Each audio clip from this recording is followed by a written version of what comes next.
Good morning. Welcome to Project Zero, 5 days of making 0 days hard in Southeast CDF with Ben Hawks. Before we begin, I have a few brief notes. Stop by the business hall located in Mandalay Bay, Oceanside, and Shoreline ballrooms on level 2 during the day and for the welcome reception at 5:30 tonight. The Black Hat Arsenal is in the business hall on level 2. Lunch will be served in Bayside AB from 1 p.m. until 2:30 p.m. And don't forget the merchandise store on level 2. Thank you for putting your phones on vibrate. It makes it easier for the rest of us to ignore the ringing. Ben, it's all yours. Thank you. Oh, that's cool. Great slide there, right? Do I need to log into my machine? This is what you get for using a Linux desktop in 2019. How's that? There we are. My name is Ben Hawks, and I'm the team lead for Google Project Zero. And it's great to be back on the Black Hat stage. The last time I spoke at Black Hat was in 2008, and I was talking about attacking the Windows Vista heap. And a lot's changed since then. We still have heap exploits, unfortunately, but now we also have Google Project Zero. And this is a presentation called Project Zero, 5 years of Make 0 Day Hard.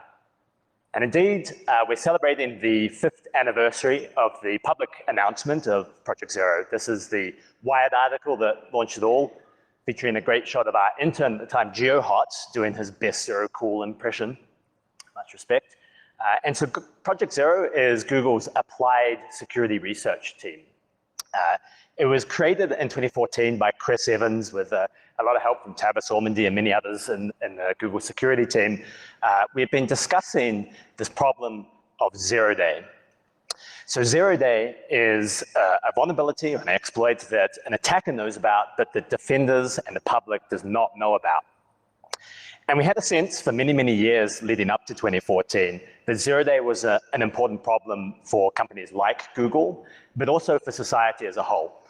We had seen sort of a shift and increasing demand for 0 day, not for the purpose of defense, but for the purpose of offense.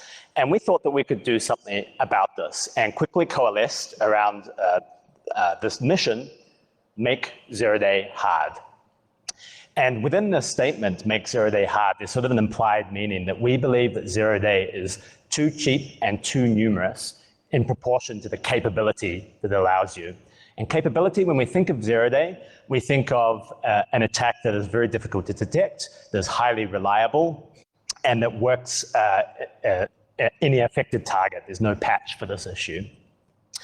So after 5 years, the obvious question to ask is 0 day hard yet? I suspect you might be able to guess the answer, but I'll leave you in suspense for some time before we can sort of build up a framework of what we're actually talking about here. So here's a brief outline of what we're going to talk about today. I want to start with some founding principles for Project Zero. These are 4 ideas that in our day-to-day life, we as a team refer back to time and time again when making decisions. And I wanted to start here with the principles. I've shared the mission, move on to principles to give you a sense of our team identity for what we're all about. And for each one, I'll sort of talk a little bit about what the principle is and then give you an example of how this manifests for Project Zero. Good defense requires a detailed knowledge of offense. This is a very well-known principle in security. It's where the idea of red teaming or pen testing comes from. And it manifests for Project Zero in the sense that we wanted to create a pipeline of work that resembles or mimics what a real attacker would do when creating a 0 day exploit. So we perform vulnerability research and exploit development in much the same fashion that a real attacker would want to and would like to pursue. We're really just adding one additional step to that pipeline of work, whereas instead of plugging the exploit into an implant, we tend to stop there, study the exploit, and then really reason about what is this exploit telling us about defense? What sort of long-term structural improvements could we derive from understanding this attack and this exploit? Moving on, attackers target the weakest link in the chain. Another classic principle, very familiar to this room. For us, this manifests in terms of target scope. So we had a lot of experience by performing product security reviews at a launch time basis. So when Google was creating products and services, they would go through a security review. And an innovation at Project Zeros is that we consciously detached from launch time product security reviews and really started to try to align our priorities with attacker interests and attacker priorities. So we wanted to be working on the same problems that an attacker was interested in.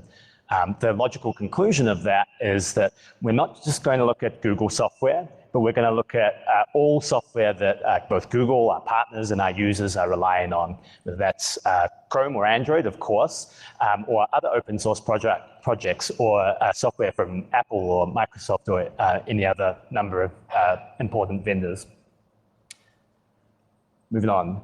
This is number 3. Openness benefits defenders more than it benefits attackers. And now we start to get into a concept or an idea that might be familiar to many of you, but is perhaps less universally accepted. This is something that we have arrived at after many years of experience doing security work, and something that we hold to be true in the vast majority of cases.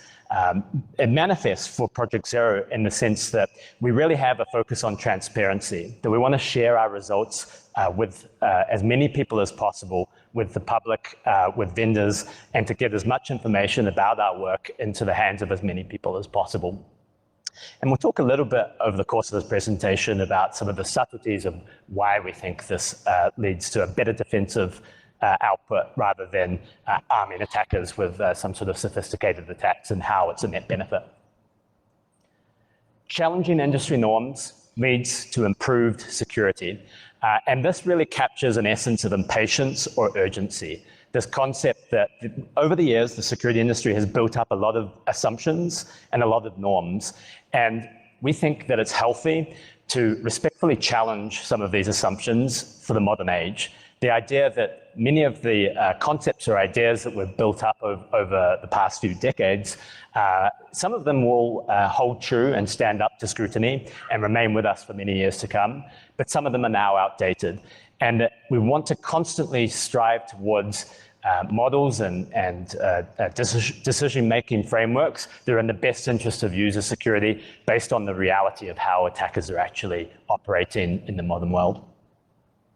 And so hopefully that gives you some sense of what our team is like from an identity perspective. I want to move on to what the day-to-day life of Project Zero is actually like. One day soon, we will get around to taking a team photo. Alas, until that happens, last year, Parisa at the Black Hat keynote used a group of kittens to describe Project Zero. I've gone for Cyber Matrix puppies this year. Stay tuned for next year. This is, roughly resembles the size of the team. It actually does feature Tavis's puppy Dexter, team mascot, and then the rest of the crew. And so when I think of Project Zero on a day-to-day basis, what sort of defines our team operation, the word autonomy comes to mind most oftenly. So we're kind of all bound together by the shared mission and these shared principles, but we're a very independent collection of security researchers, an alliance, a formation of independent researchers working in the same framework with the same principles and mission. And sort of a key innovation is that researchers have a very high degree of intellectual freedom within our team, the ability to pursue their own research agenda. We work in a model wherein we sort of meet on a yearly basis to define a broad overall scope for Project Zero. And on a day-to-day basis, our individual researchers, we're really trusting them to choose projects that have high impact. And kind of as a research team, there is a fundamental sort of probabilistic nature of our work. We never quite know when we're going to have a positive result and find something really important. And so a high degree of flexibility means that we can constantly shift between projects that we think initially look promising and then perhaps have to pivot into new areas. And so we have, for example, OKRs, team-wide OKRs, but they're more of a sketch rather than a blueprint. And so individually, here are some of the sort of facets of work that you might find yourself working on as a researcher on Project Zero. I think we're quite well known for the vulnerability research side of this work, but in practice there are many other sort of aspects to performing security research work at Google and within Project Zero. And I'll dive into sort of a few of these. I was told in no uncertain terms I'm not allowed to use any sort of management gimmicks, and yet somehow a word cloud appears in the presentation. I'm not quite sure how that happened. I just couldn't resist. And so sort of one of the first questions related to vulnerability research is, how do you, what do you work on? How do you choose what to work on? And this isn't a perfect science. Remember that we're trying to align with attacker priorities and to work on what they are also interested in working on.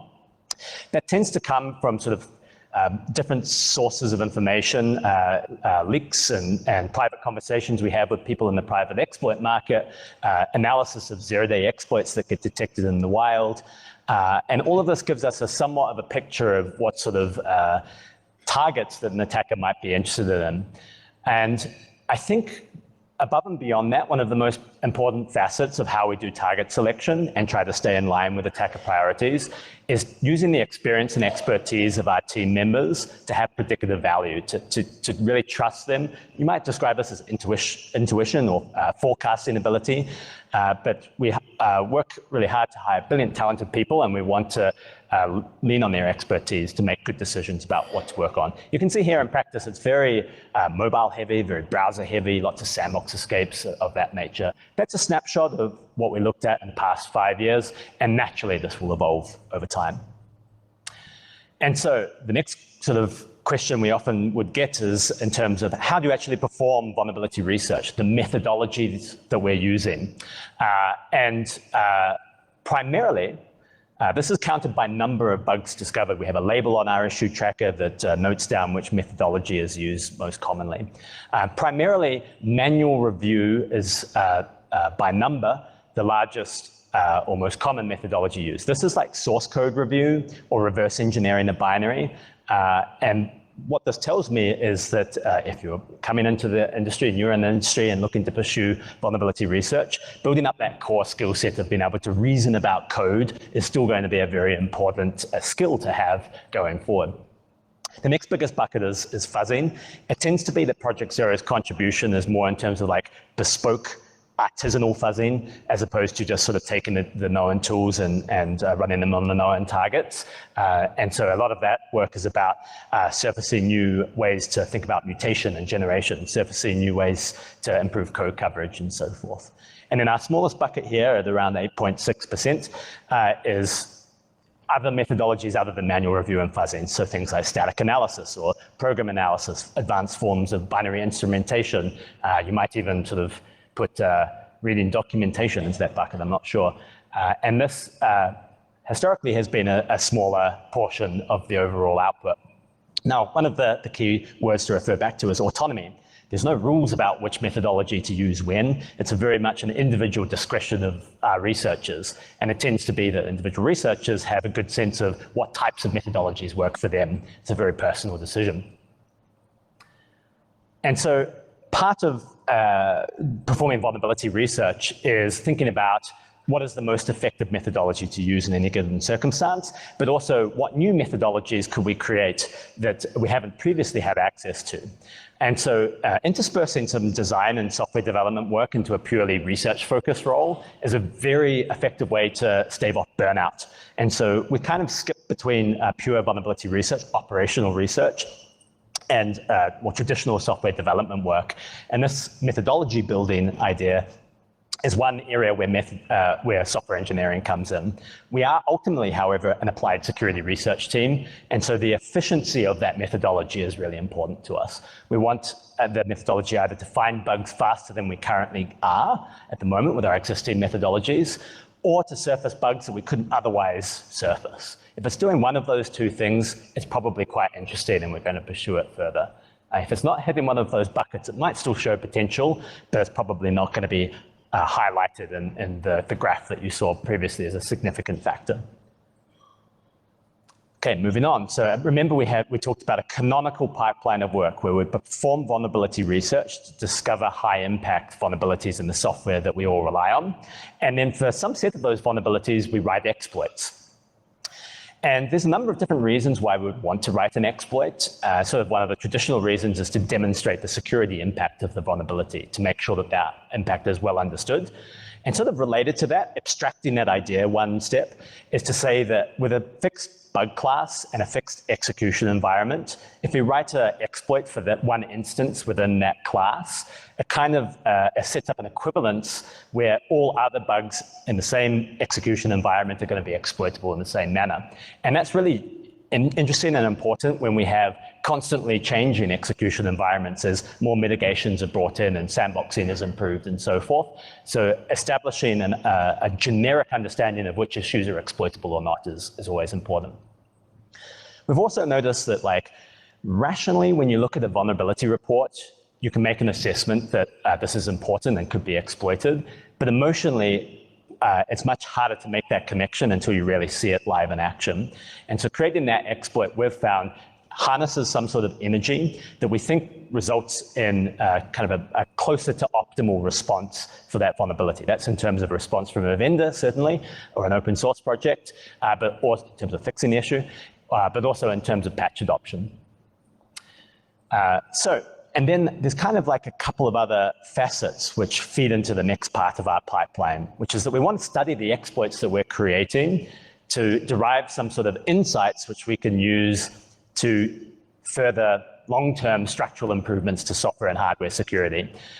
Exploit writing is a creative pursuit, and we're going to be creating new exploit techniques, and we can share those techniques with vendors in the world to start to think about how to counter these particular techniques.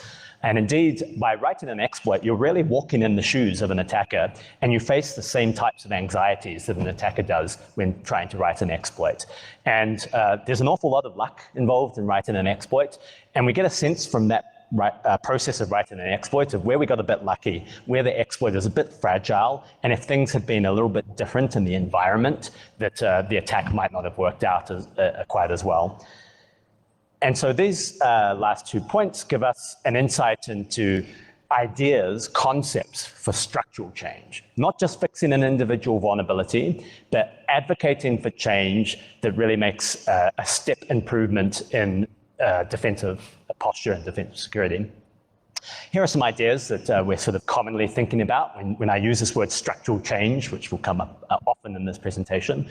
Attack surface reduction, better sandboxing, exploit mitigations, fixing the bug class, so not just fixing an individual issue, but finding the root cause of why does that issue occur and then addressing the root cause. Process improvements, faster fixes, releases, and so forth, and improved documentation. Perhaps an API is hard to use, and if we just describe it better in the documentation, developers will be less likely to misuse it. And so we have many, many insights. Another one I would add here is also enabling the security research community to also do similar work that we're interested in, to build up a body of work from an initial starting point. A key kind of observation here is that Project Zero tends to be in a position to advocate for change rather than to actually implement it or to be the decision maker. There are a few exceptions, like we've done a lot of work, development work on Chrome and the Linux kernel, where we can be active participants and actually write the structural improvements ourselves.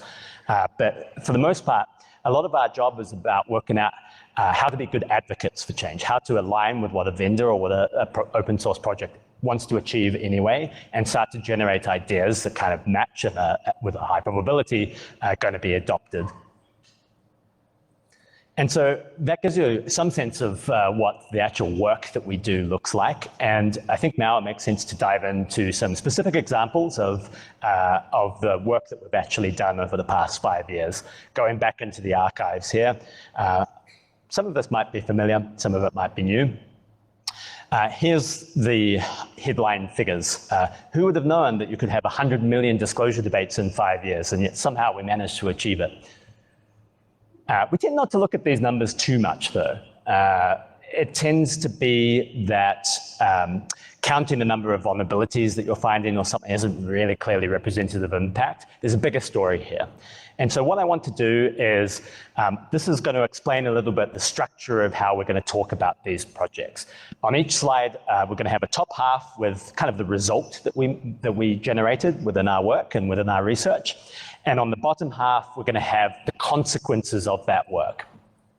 So here's an obvious place to start, Spectre and Meltdown, a CPU security issue discovered in part by Jan Horn and many other researchers. It was a bug collision where multiple researchers reported the same issue around the same time. And this was, in essence, if you really want to understand the technical details, I'd go pursue Jan Horn's presentation at Real World Crypto.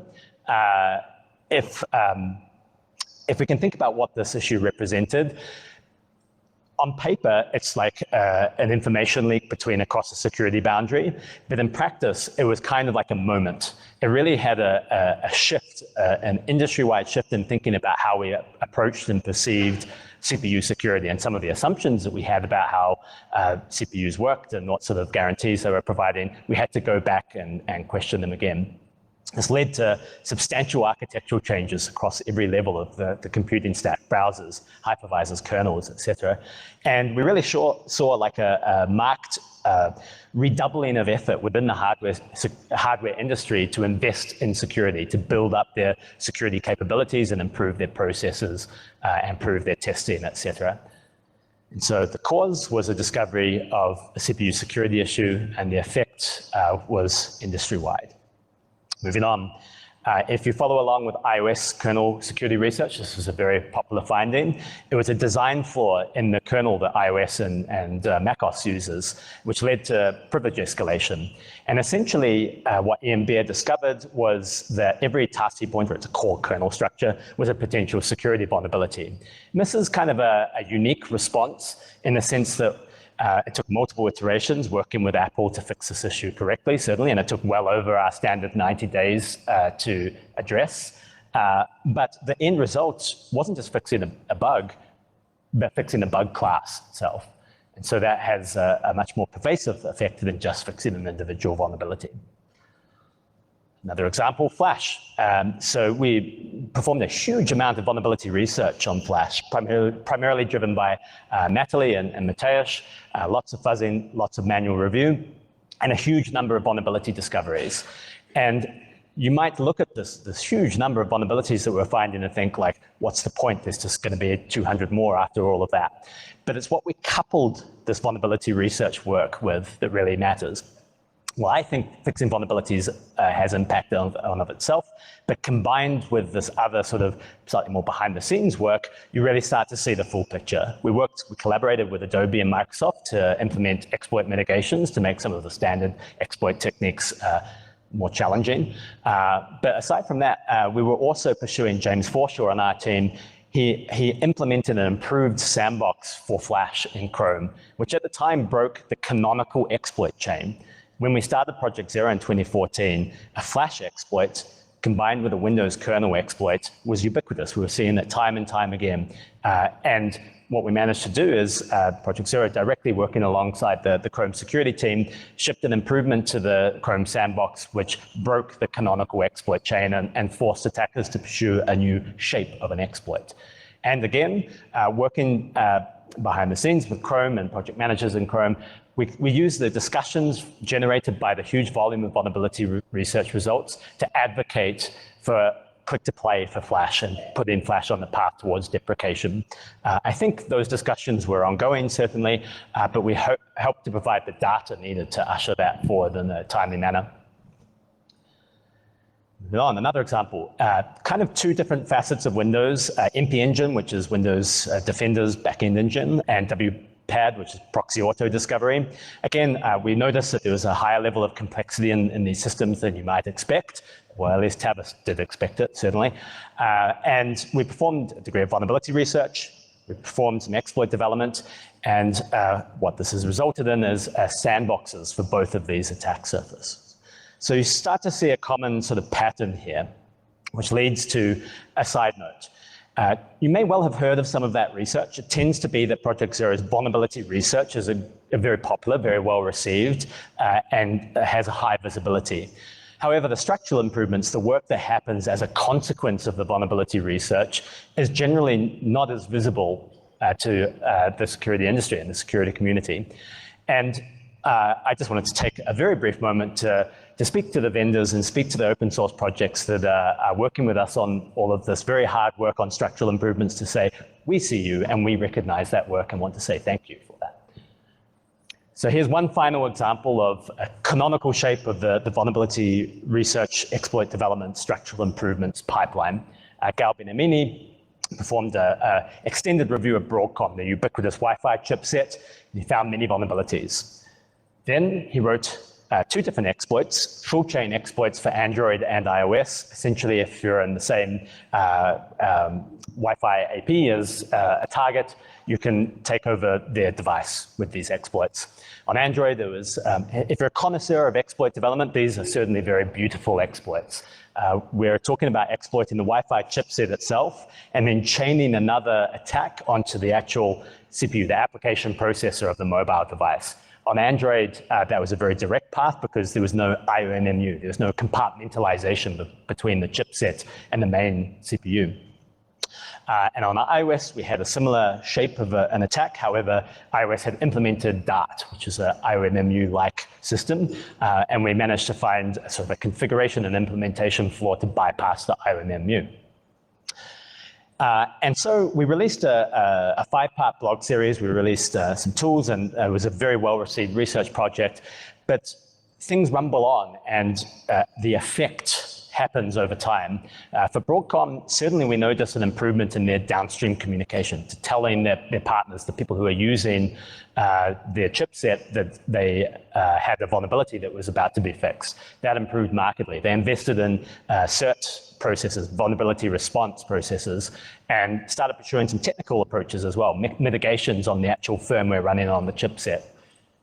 And for mobile vendors, I think it really, we had known conceptually that IOMMUs were an important part of compartmentalization, but this really provided the data that motivated, in the case of Android, motivated adoption of some basic IOMMU and configuration of the IOMMU. And for iOS, I think it led to certain implementation improvements to say that how it's configured matters. And for researchers, of course, we want to get the force multiplication effect of sharing our results with other public security researchers, and we love to see the work that they continue on after our publications. So this is a classically shaped project for us, vulnerability research, exploit development, very high profile, and then a set of structural improvements. And it's hard to count, really, to precisely know how many of these structural improvements are a consequence directly of Project Zero's work, because we, again, are generally in a position to advocate, conservatively at least 50. But what does this all mean? How do we put it in context? So we have this mission, make zero-day hard. The question is, how do we measure the hard in make zero-day hard?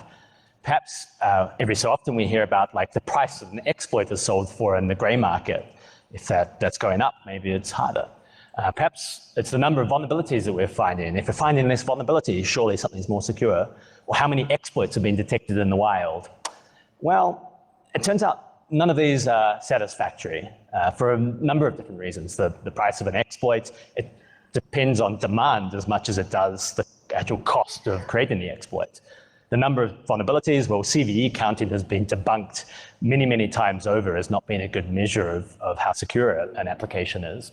And detection, well, the rate of detection tells you nothing about the rate of non-detection. So what are we really measuring there?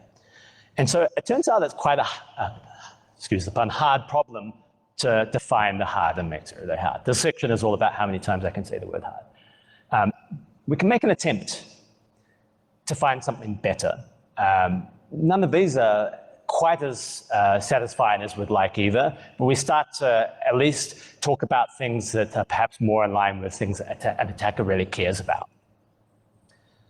So I want to reframe a little bit the discussion, and instead of measuring what the state of a zero-day being hard means, step back one step and look at what does progress towards hard mean? Can we measure the progress towards that goal rather than the goal itself, the state of being in a world where zero-day is hard? And to me, this is how I've been thinking about progress towards hard recently, and I'm happy to share it just to generate debate and discussion. Perhaps not everyone will agree. For me, I think about it requiring 2 different facets. The first is like for any given fixed target, like we can take the Chrome browser, for example, to do a browser attack combined with a sandbox escape.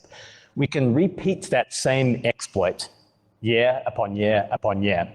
In the case of Chrome, we have data going back to about 2011, year upon year upon year, and we can see where the plateaus in the cost and difficulty of creating that exploit are and where the upward slopes are over time. And from that, we have a good sense of what's the difference between creating the exploit in 2011 versus 2019, and how much is that increased cost for an attacker. But I don't think that's quite enough. If demand is increasing at such a rapid rate for these zero-day exploits, they could probably, attackers can swallow a certain amount of that extra cost and pass it on to customers. And I think kind of the additional factor that you need to consider is that across those step changes of one particular type of exploit becoming more difficult, does it lead to a shift in the metagame for attackers? Do they have to move on from a Chrome browser exploit to something else to change the shape of an exploit? A great example of this is, as we mentioned, in 2014, Flash plus the Windows kernel was standard, but we can't do Flash plus the Windows kernel anymore as attackers. It's not viable. We have to shift the metagame towards a renderer bug and an IPC bug or something of that nature. And so if we're shifting the metagame at a high rate, and if the time spent of building the equivalent exploit chain to an equivalent level of reliability, that's a key detail, is increasing, then we get a sense that we're progressing towards hard. Now, I've dodged the question somewhat, and you can think about the state of a zero-day being hard in a very abstract sense, in a non-measurable sense, I think. Perhaps hard is described in relative terms, that zero-day is hard when, given fixed operational requirements, the cost efficiency of using zero-day is less than other available methodologies, like one day or supply chain attacks or insider risk or something of that nature. Or perhaps you might think about hard zero-day being in absolute terms, that of the set globally of actors that want to maintain a zero-day exploit capability, only the top N% in terms of capability are actually able to do so. And for you, perhaps N% is zero, I don't know. But what seems clear to me, neither of these, again, I would find fully satisfying, but I like to put this out there for further discussion. What does seem clear to me from this, if the state of zero-day being hard resembles anything even remotely like this, then it's very unlikely that we're going to be able to precisely know the threshold point between 0 days not being hard to 0 days becoming hard. I suspect we will know eventually that we've entered a state of 0 day being hard. I think that's going to have artifacts and phenomenons that eventually we'll be able to figure it out. But the precise moment for any given target where we make this threshold is unlikely to be precisely known. Progress towards hard, I think, is measurable in a meaningful way. And so that is sort of a key place that we can always fall back to, is like, are we on the right trajectory and on the right path? So now we have somewhat of a framework to discuss the question, is 0 day hard? And I think the truth is it's harder, but not hard. And it would be wonderful if I could stand before you and describe the 5 years of Project Zero leading to this great accomplishment where we can, in subjective or objective or any sort of terms, describe 0 day as being hard. And I don't think we're there quite yet.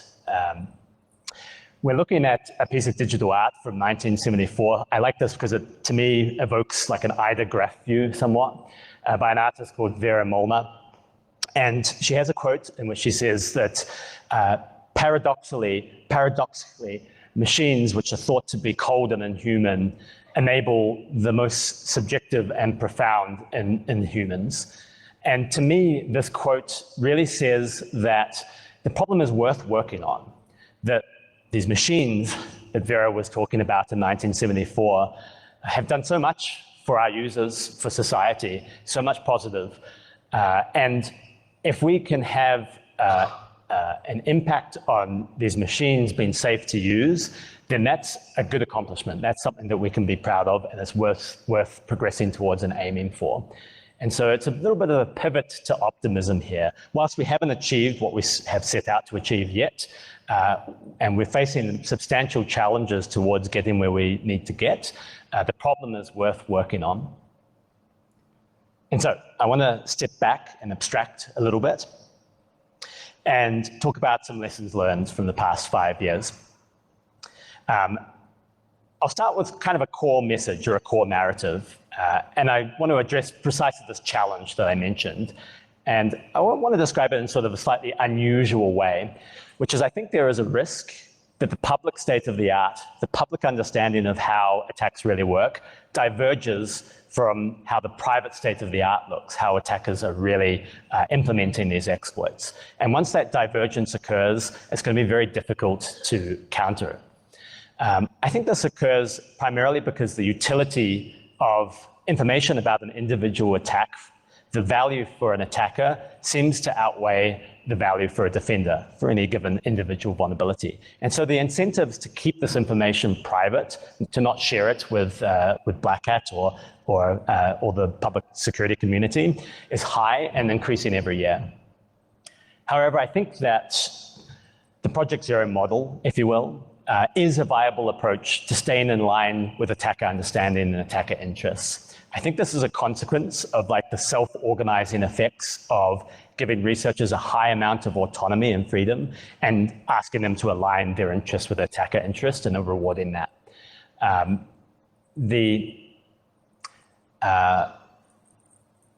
The story doesn't stop there, however. It's not just that Project Zero style work allows you to be in line with attacker interests. I really believe that we have enough insight and evidence about how this type of work is performed to say that what we might describe as open attack research in the Project Zero model provides the best path forward to this mission, make Zero Day hard.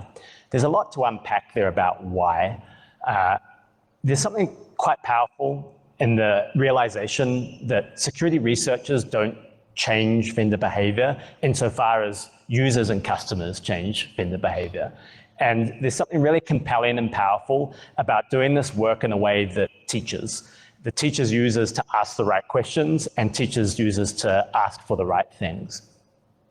And so I see this as a compelling path forward, but I suspect that you all are not surprised that I would say that. So I'm going to blast through a couple of other, well, actually about 8 different ideas that are on my mind at the moment, what we might call the lightning round of random thoughts from Ben. And the first is a really key idea in security. It's this idea that security is unique because we have an adversary, and it's the adversary's job to deprive us of the data that we need. And in fact, it's their job to mislead us actively about what they're working on. And sort of the consequence of this is that if you're making decisions purely based on the data that's available to you about attacker behavior, by definition, that's going to be a suboptimal decision. And so the consequence of that is that you really need to model attacker behavior. The problem with that is that there's a really wide range of justifiable models for attacker behavior. There's so many unknowns here that it's a big challenge. A sort of follow-on effect of this is, unfortunately, I don't expect that we will ever settle or solve the vulnerability disclosure debate. Part of this idea of there being so many validly justifiable models means that there's also many validly justifiable vulnerability disclosure policies. And I find that often in disclosure debates, we tend to lose sight of this, that everybody is working in good faith towards the same result, but just working off of a different model. And so shifting that discussion as opposed to like flame wars and an emotional kind of talk of irresponsibility and so forth, and shifting it towards like a discussion of the data and a discussion of the models, I think is going to be very beneficial in the long run. Another sort of consequences of this idea that we have to model everything about attacker behavior is that there is a kind of a hazard I see in which organizations tend to choose the model, the first justifiable model that they come across that is in line with their business goals or business aims, or organizational aims, whatever that might be. And it's very challenging once this occurs, once this comfortable model sets in and you have sort of a way of seeing the world which is justifiable, but is tightly coupled to your broader aims as an organization. I find it very challenging to motivate people to iterate on their models, to move incrementally towards something that is better for user security and better for the accuracy of the decisions you make with the model. So this, I think, is a really big unsolved problem. Vulnerability triage, speaking of vulnerability disclosure, we report a huge number of vulnerabilities, and the work of triaging and responding and fixing these vulnerabilities is incredibly undervalued. When done well, this can be hugely impactful work, taking the high quality reports from external researchers and really extracting as much value from that report as possible. However, if done poorly, it can be a systemic risk when we're thinking of, for example, a patch attempt that doesn't fix the vulnerability correctly, where the patch essentially signals where a vulnerability is and leads to variants that are later on discovered by attackers. And I think I see this as a somewhat urgent problem, where we need to value this work more. We need to recognize it. Frankly, we need to promote these people. We need to pay them more. We need to empower them to make the changes that they need to make organizationally. We need to enable them to connect with external researchers and remove layers of bureaucracy from their role. There's a whole range of things that we need to change in this type of work. And I think we need to shift this type of role from being a stepping stone towards other projects and just something that we want to get through, and then we want to move on to our more interesting work and really make a pipeline of work around these external reports that extracts as much as we possibly can and leads to collaboration and all of this good stuff. I see this kind of across the board. There isn't any one vendor that's fallen into this trap in particular. It is a very common pattern. And so speaking of this idea that often there's a temptation just to get through the vulnerability triage queue and then move on to work that really matters, I think there's a tendency to think that we can engineer our way out of the problem with mitigations, with sandboxes, and with attack surface reduction alone. And I think this perhaps is now unpopular to say, but vulnerabilities do matter. Fixing individual vulnerabilities matter. In a world where we're just shipping exploit mitigations, but not substantially improving the software security and the underlying security practices and development practices, we're always going to be able to find edge case vulnerabilities. The edge case vulnerabilities that still have desirable properties that allow us to bypass all of your best defenses. And so it's the combination of bug fixing and building all of these structural improvements that is most effective. A quick aside on bug collision, we've reported a lot of vulnerabilities, over 1,500, and I think doing this work publicly gives us a unique perspective on bug collision, a global perspective, if you will. Doing this work in a very high-profile manner unlocks private conversations about bug collision with real-world attackers. And this is a perspective that I think I would just want to point out that attackers themselves don't share. Attackers tend to think about bug collision in terms of their vulnerability findings colliding with a vendor fixing a particular set of vulnerabilities, the rate of their bugs being fixed. But really what you want to measure when thinking about bug collision is the rate of any individual attacker colliding with any other attacker globally. And so shifting perspectives or realizing that we each have sort of blind spots in our understanding of bug collision is going to be very important for a lot of policy discussions coming up. Opportunism is magic. I won't dwell on this too much, but this idea of having a high degree of flexibility has paid off time and time again for Project Zero. The idea that we don't always know what we're going to achieve when we set out, and that we kind of form a strategic plan as we're proceeding through a particular research project, that the results are tied then to a strategic plan, and that the results are occurring through this magic of a high amount of flexibility and autonomy in the team. And finally, a quick word on what we might call greatness, not to sound too highfalutin. Like all pursuits, like all types of work, I think there is a difference between good and great in security research. It's not clear exactly what that is. It's not just being super creative, because mechanical perfection is a type of greatness too, but we tend to know what we see it, know when we see it. And the key here, I believe, is that pursuing greatness requires taking risks. And people are only going to take risks if they feel safe to do so. And so this concept of rebounding from failure, from having a sort of a positive culture around negative results, is really, really important to give space to pursue greatness. And that really is a random grab bag of ideas that I've had on my mind in the past month or so. There's a lot to unpack there, a lot of intensity. In the last 5 minutes, I want to just work through the next 5 years of Project Zero. And it probably makes sense to start with what won't change. And this is the core the pipeline of work, the canonical pipeline of work. I suspect that this will look fairly familiar in the next 5 years. There are certainly a few areas like mobile and browser security where I would expect we continue to make significant contributions and will be a focus. But also, I suspect that we will shift our scope over time in line with the attacker's interest shifting as well. And that's somewhat hard to predict. What's that going to look like? Is it this idea of like a hybrid insider risk using zero-day? Is it more server-side? Is it cloud? Is it hardware? It's hard to say. But keep an eye out. We're going to continue doing vulnerability research and exploit development work. I think actually, just briefly before I move on, there are a couple of areas where I think we can sort of redouble our investment somewhat. Methodology building is a key area. I think we've learned that practitioner-driven methodology development, creating new approaches to find vulnerabilities, is very, very effective. And also in terms of the structural improvements, learning how to be good advocates for this change. Nobody's done this work in exactly this type of model before, and so we're kind of learning as we go along.